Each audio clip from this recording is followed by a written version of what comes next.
Well, now I'm joined by two gentlemen who will be helping us to just recap on why the shilling is performing in this manner, as well as what 2017 holds as we look forward to the elections. Will this have an impact on how the economy will be growing?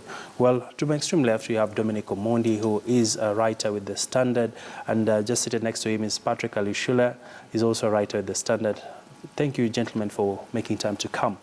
What do you make of the recent developments around the shilling? We're seeing the shilling is weakening against the dollar. Right now, it's trading at about 103.67. We've seen the CBK saying they will be continuing to intervene. Perhaps, what are your predictions? Are we likely to hit a record low of what we saw last year, the shilling hitting the highs of 105 to heading to 107? Dominic? Thank you, Aby. It's quite tricky, and you can't really, of course, again, if I say the shilling will go up or will stabilize, I can't say that with certainty, because then it will be like I'm speculating. But what I know is what is happening currently and what is contributing to what we are seeing currently. A number of factors, of course. One of them is beyond us, of course, the global oil prices. The global oil prices, the elections in the U.S. and the policies that are being proposed by President-elect Trump. But of course, there's also the local element.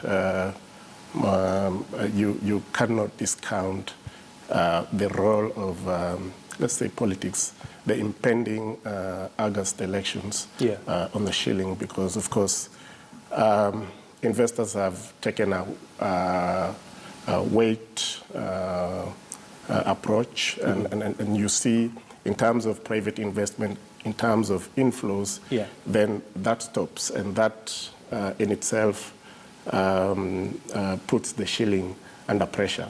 Yeah, there's just not enough foreign currency flowing in at this time of the year as we head to the elections. We've been enjoying, of course, weaker, low prices of oil. Now it's starting to go up, and that is bringing the shilling under pressure. And of course, what we've been hearing from analysts and traders saying that, well, we are from the festive season, and now there was that pent-up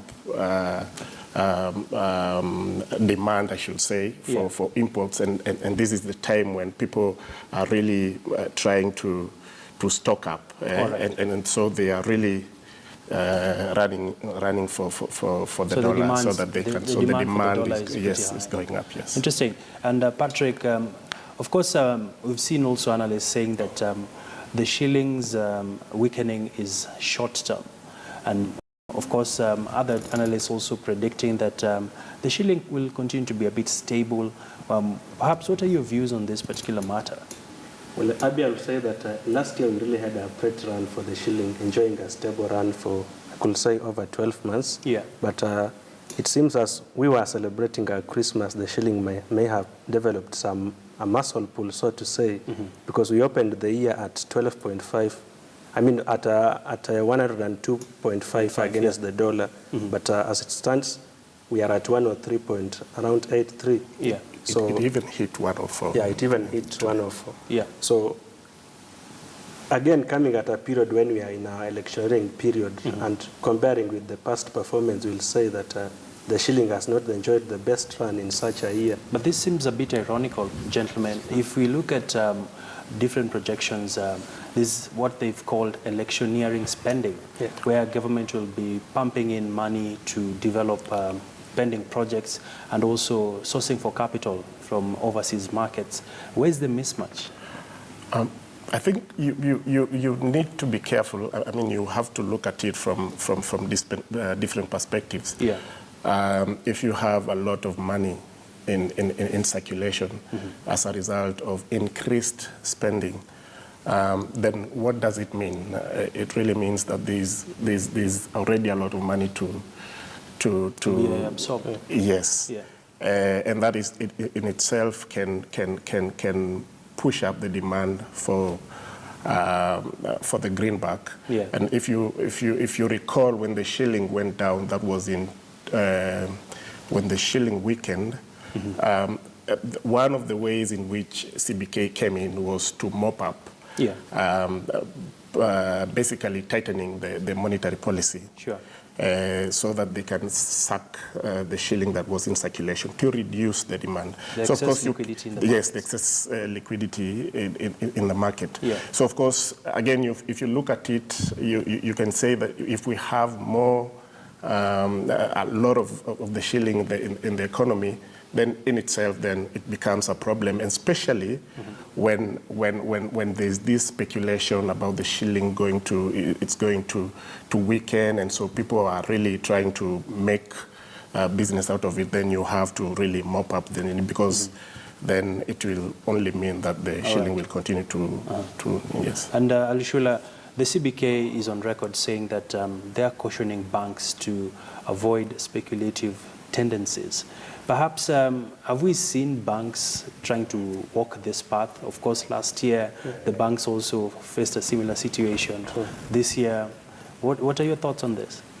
I'll say CBK telling banks to stop speculation when we know that a number of businesses in this country depend on speculation actually to do business, because at the moment we have guys who are importing oil and they're observing the swings in the oil market, and perhaps they think this is the time for them to stock more oil and take advantage when the prices go up. So everybody builds his business based on speculation. You have to think about the future and see which position should I occupy so that banks are hoarding these dollars?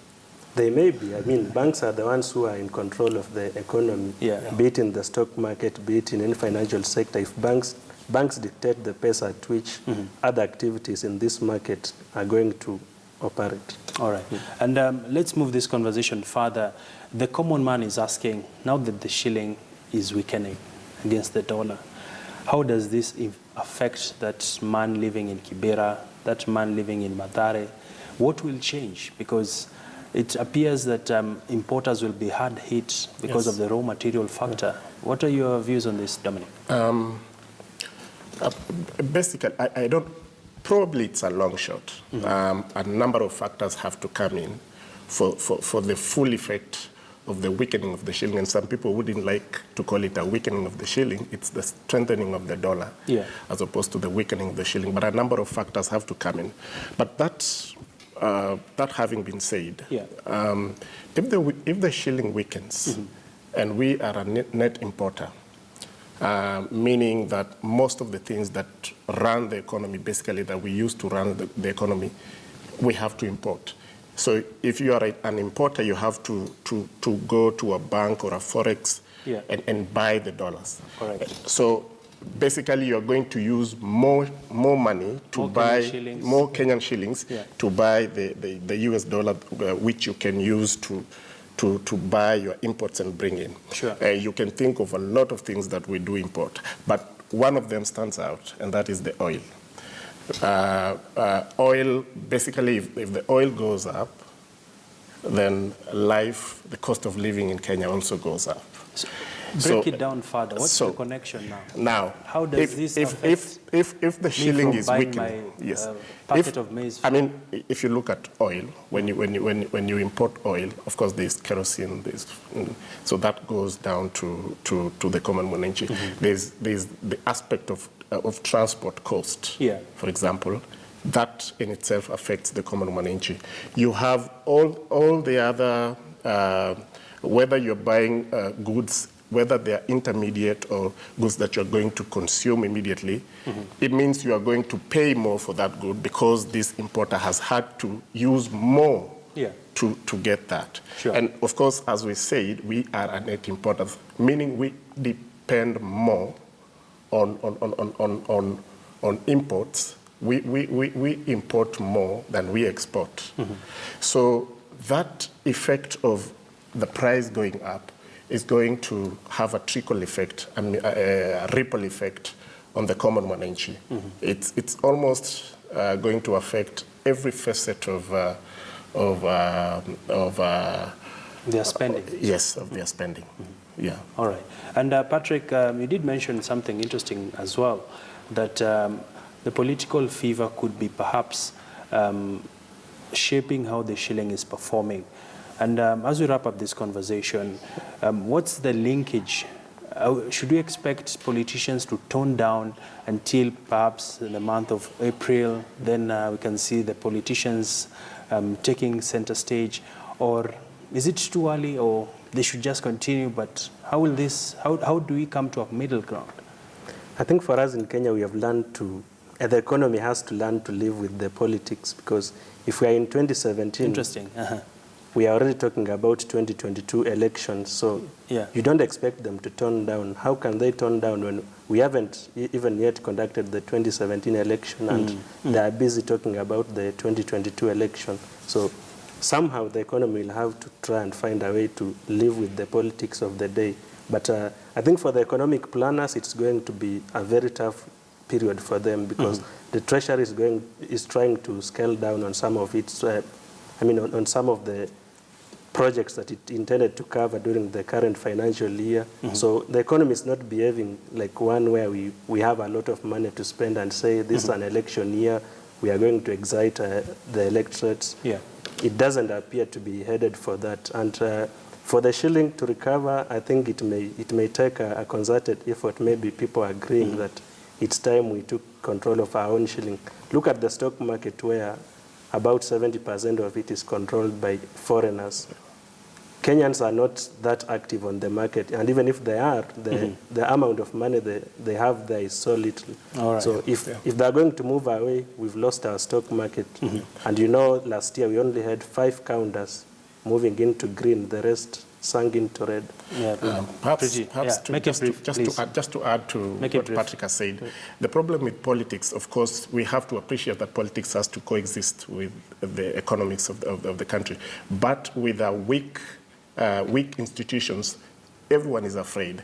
You don't know whether your property will be protected as an investor. You don't know whether the court will rule in your favor. You don't know. The institutions are weak, and that's what is affecting us. So in as much as in any democracy, the two have to coexist, the problem is always with our weak institutions. That's why investors tend to be nervy.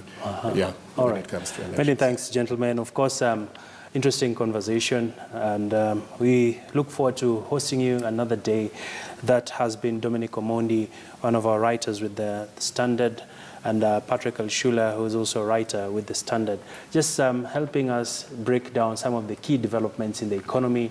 Is the political fever going to affect the economic growth prospects for 2017, with Kenya positioned to grow at about 6% this year?